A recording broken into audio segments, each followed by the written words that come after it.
जो छिपेगा वो x ray report में दिखेगा। नमस्कार, मैं हूं मनोज्ञा लोईवाल। आज पहला एक्सरे इजराइल ईरान युद्ध से ट्रंप की उचित दूरी का होगा। अमेरिका 2 हफ्ते तक ईरान से जंग नहीं लड़ेगा। क्या ट्रंप पुतिन की चाल में फंस गए हैं? बताएंगे। इजराइल ने एक बार फिर खामेनेई को धमकी दी है, लेकिन ईरान की मिसाइलों का उसके पास कोई जवाब नहीं है। 8 दिन के युद्ध में अब कौन आगे है जानेंगे और आपको बताएंगे कि क्या ईरान ने अमेरिका के खिलाफ भी जंग की तैयारी कर ली है। ईरान समेत इजराइल और अमेरिका की फायर पावर का एक्सरे भी करेंगे। लेकिन सबसे पहले बात न्यूक्लियर ट्रैप में फंसे ट्रंप की।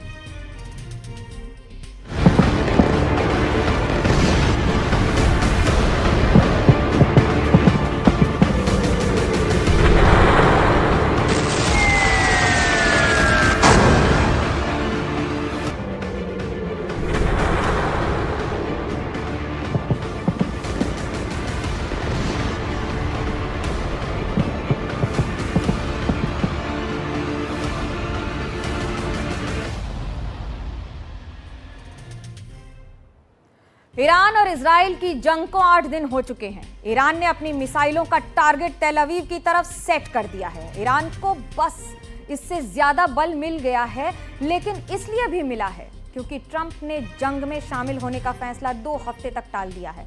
इस बीच सवाल उठ रहे हैं कि क्या अमेरिका न्यूक्लियर ब्लैकमेल वाले चक्रव्यूह में फंस गया है। इसको आपको ग्राफिक्स के जरिए समझाते हैं। दरअसल इजराइल के मुताबिक ईरान जिद पर अड़ा हुआ है कि वो मिडिल ईस्ट में न्यूक्लियर पावर बनकर रहेगा। इजराइल का दावा है कि अगर ईरान न्यूक्लियर पावर बन गया तो फिर उसके वजूद को खतरा पैदा हो जाएगा। इजराइल ने ऑपरेशन राइजिंग लायन के लिए ये वक्त इसलिए चुना क्योंकि रिपोर्ट्स के मुताबिक ईरान परमाणु ताकत बनने के लिए सिर्फ 15 दिन की ही दूरी पर है। हालांकि अमेरिका को पहले लगता था कि ईरान को परमाणु शक्ति बनने में अभी महीनों का वक्त लग सकता है, लेकिन व्हाइट हाउस की प्रेस सेक्रेटरी ने गुरुवार को साफ कर दिया कि ईरान के पास एटमी हथियार बनाने के लिए सारा सामान मौजूद है और वो अगर चाहे तो सिर्फ 2 हफ्तों के अंदर न्यूक्लियर पावर वेपन बना सकता है। कल्पना कीजिए किस तरह की ताकत आ चुकी है उसके पास। अमेरिका के मुताबिक ईरानी वैज्ञानिकों को अब सिर्फ सुप्रीम लीडर अयतुल्ला खामेनेई के आदेश का इंतजार है।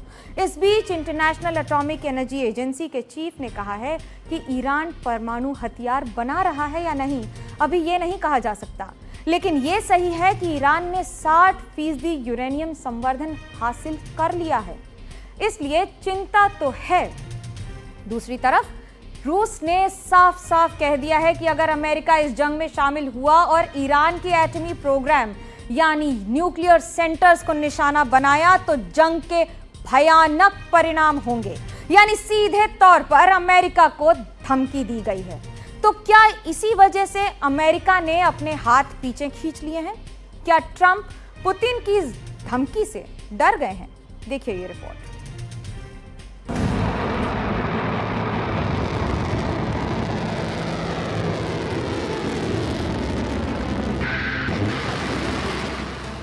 बार बार लगातार ईरान के परमाणु ठिकानों पर इजरायली हमलों ने खामेनेई को बेहद नाराज कर दिया है। ईरान के जमीन के अंदर बने परमाणु ठिकाने क्या वाकई विनाश की विधि तैयार कर चुके हैं? क्या वहां मौजूद वैज्ञानिक एटम बम का मसाला बना चुके हैं? इन सवालों के जवाब सिर्फ खामेनेई के पास हैं और वो इस वक्त वॉर मोड में आ चुके हैं। पूरी ताकत से लड़ने का आह्वान कर चुके हैं।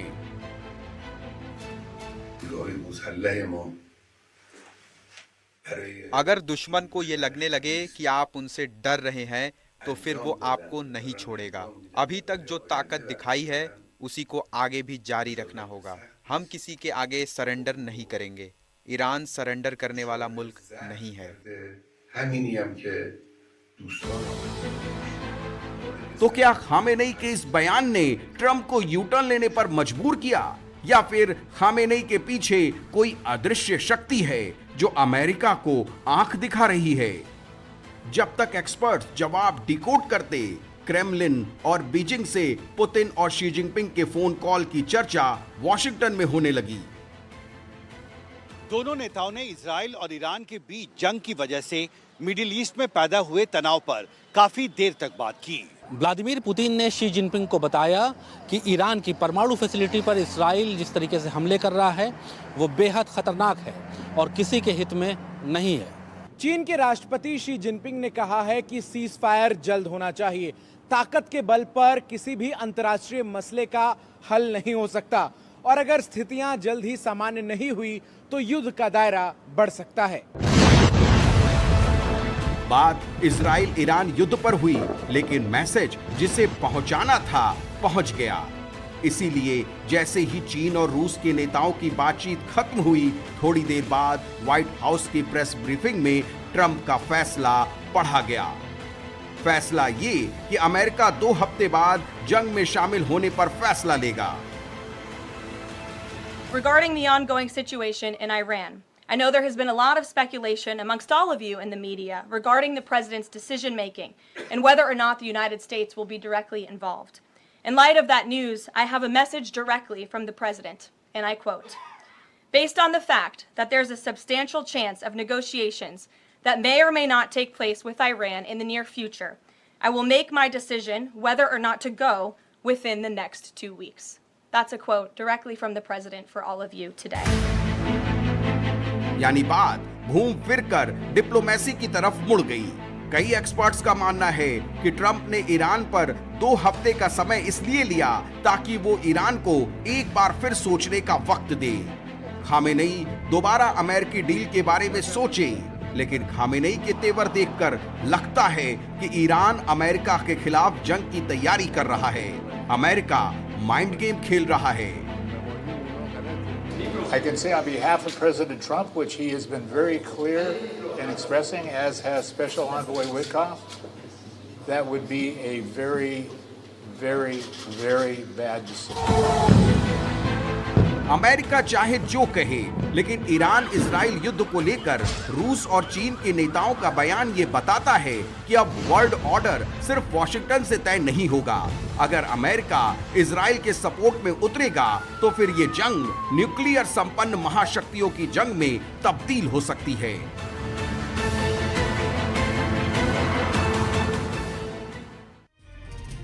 और इस वक्त वॉर जोन से बहुत बड़ी खबर आ रही है। ईरान इजराइल वॉर जोन से इस वक्त की बड़ी खबर यह है कि इजराइल ने जारी किया है ईरानी हमले का वीडियो। बच्चों के सेंटर पर दागी गई है मिसाइलें, ये इजराइल का दावा है। इजराइल ने ईरान के 3 मिसाइल लॉन्चर नष्ट किए हैं। इस वीडियो को जारी करके इजराइल ने यह कहा है कि बच्चों के सेंटर पर दागी गई हैं ये सारी मिसाइलें। दरअसल गुरुवार तक सबको लग रहा था कि अमेरिकी राष्ट्रपति ईरान के न्यूक्लियर सेंटर पर हमले का ऑर्डर दे सकते हैं, लेकिन अचानक फैसला टाल दिया। सवाल है क्यों? इसको ग्राफिक्स के जरिए समझते हैं। एक्सपर्ट्स को लगता है कि फोर्डो न्यूक्लियर सेंटर पर हमले को लेकर ट्रंप की टीम एकमत नहीं है। कुछ अधिकारियों को लगता है कि अगर ट्रंप ने हमला का ऑर्डर दे दिया तो फिर अमेरिका एक नई जंग में उलझ कर रह जाएगा। न्यूक्लियर डील को लेकर ईरान ने अमेरिका की बात नहीं मानी, लेकिन हो सकता है कि 2 हफ्ते में अमेरिका की तरफ से ईरान को कोई नई डील का ऑफर दे दिया जाए। अमेरिकी मीडिया के मुताबिक राष्ट्रपति ट्रंप को डर है कि अगर ईरान के सुप्रीम लीडर अली खामेनेई को हटा दिया जाता है तो एक और लीबिया बन सकता है। लीबिया समझने के लिए आपको इतिहास में लेकर चलते हैं। लीबिया में अमेरिका और नाटो की बमबारी के बाद गद्दाफी के शासन का अंत हो गया था। विद्रोही बलों ने गद्दाफी को पकड़कर मार दिया था, लेकिन इसके बाद लीबिया में अराजकता फैल गई थी। डर इसी बात का है कि अगर ईरान में इस तरह का तख्ता पलट हुआ तो फिर जंग का दायरा बढ़ सकता है। ऐसे में रूस और चीन को संभालना बहुत मुश्किल हो जाएगा। वैसे हालात तो इजराइल और ईरान में लगातार बिगड़ते जा रहे हैं। ऐसी रिपोर्ट्स हैं कि ईरान ने मिसाइल के बाद अब इजराइल पर क्लस्टर बम का भी इस्तेमाल किया है। देखिए ये रिपोर्ट। इजराइल के आसमान में ईरान की मिसाइलें तांडव मचा रही हैं। बैक टू बैक मिसाइल हमले के बाद तेल अवीव से लेकर हाइफा तक हाँफ रहा है। कभी किसी बिल्डिंग पर मिसाइल गिरती है तो कभी किसी सेंटर को निशाना बनाया जाता है। तेल अवीव में माइक्रोसॉफ्ट के ऑफिस पर मिसाइल दागी गई। इतनी सारी मिसाइलें ईरान से आ रही हैं, टारगेट हिट कर रही हैं। सवाल है कि इजराइल का ब्रह्मास्त्र कहां गया? उस आयरन डोम को क्या हो गया जो मिसाइलों को हवा में ही खत्म करने में सक्षम है? डेविड स्लिंग और एरो डिफेंस सिस्टम मिसाइलें रोक क्यों नहीं पा रहे? क्या इजराइल का हवाई कवच टूट गया है?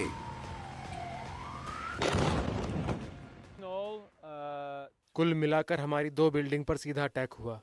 मैं ये कह सकता हूं कि मिसाइल हमले की वजह से 50 बिल्डिंगों को किसी न किसी तरह नुकसान पहुंचा है।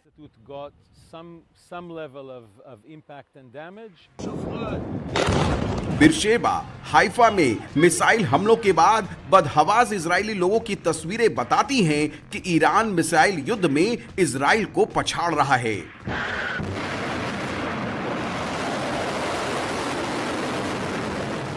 पहले हाइपरसोनिक मिसाइलें दागी, अब खबर आ रही है कि इजराइल पर क्लस्टर बम का भी इस्तेमाल किया गया।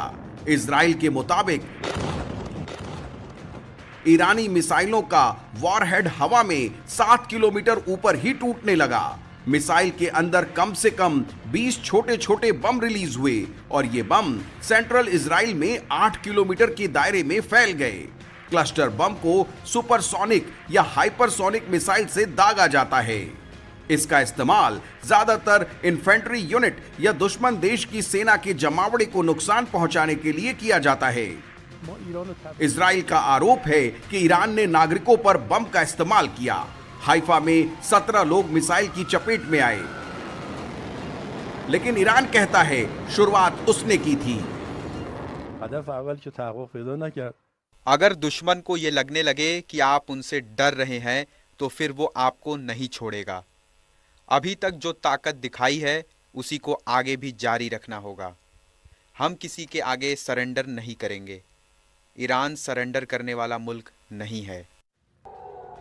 दूसरी तरफ इजराइल ने एक बार फिर से अपने लड़ाकू विमानों को ईरान की तरफ भेजा। इजराइल डिफेंस फोर्सेस के मुताबिक 60 से ज्यादा विमानों ने ईरान में मिलिट्री टारगेट्स को निशाना बनाया। खासकर ईरान की राजधानी तेहरान पर हमले का फोकस था। बताया गया कि ईरान में एडवांस टेक्नोलॉजी के दफ्तर को नेस्ते नाबूद कर दिया गया। ईरान के इंटरनल सिक्योरिटी हेडक्वार्टर पर हमले का वीडियो भी जारी किया।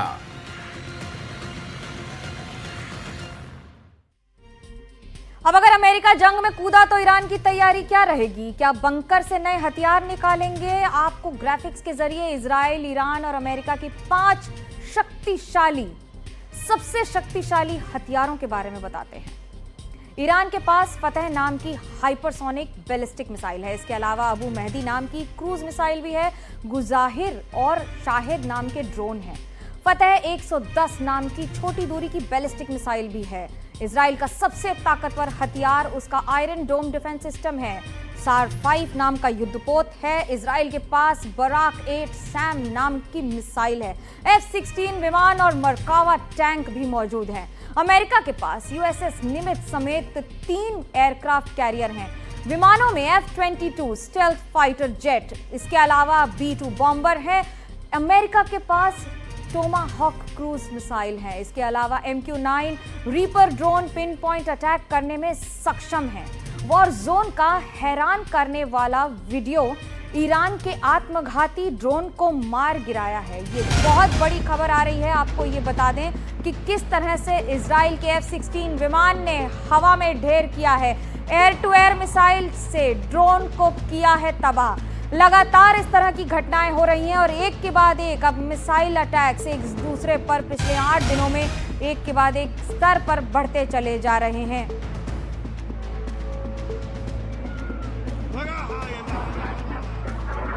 वॉर जोन से हर खबर आप पर सबसे पहले NDTV पर आपको दिखेगी। खबरों का सिलसिला ब्रेक के उस पार जारी है।